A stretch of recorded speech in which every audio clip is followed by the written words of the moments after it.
Hey folks, welcome to the Shoemakers Academy. It's DIY time again. Today, my friend Holly Ann is going to show you how to add some extra reinforcements into your quilted sneaker.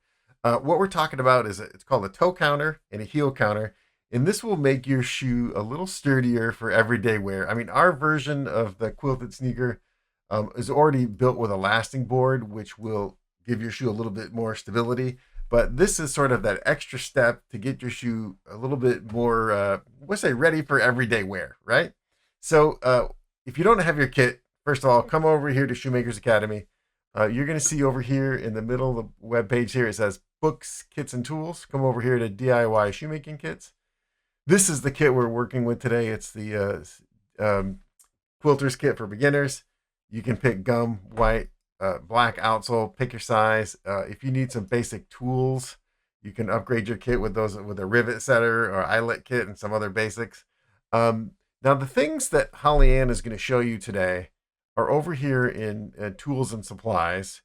And what she's going to show you is how to use this toe puff material and this heel counter material. This is and also she's using some of the interface non-woven. These extra reinforcing materials again will help you make a stronger shoe, and this is where you're going to find those. How about I do this? I'm going to get out of the way, and we're going to let Holly Ann take over. I'm going to show you an optional way to interface and make the shoe a little bit more stiff and professional. And you can buy this little piece of paper. It's called a heel counter moldable interfacing. It's a paper. And what I did is I just took it and measured the heel underneath the seam allowance and took it down. I don't want it to go into the seam allowance along the bottom either. We're just lining that inside part. Because we did the turnaround method, we have this perfect little pocket. We're just going to put it up in there.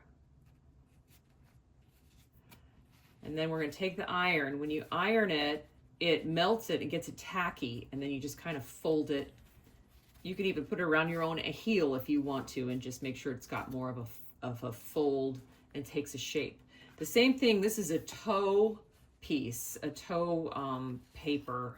It's not as stiff as the heel, but it's a little bit more stiff.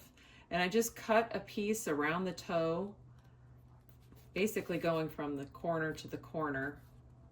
And then I am keeping it out of the seam allowance, the 1/4 inch seam allowance, so that we can stitch it to the shoe.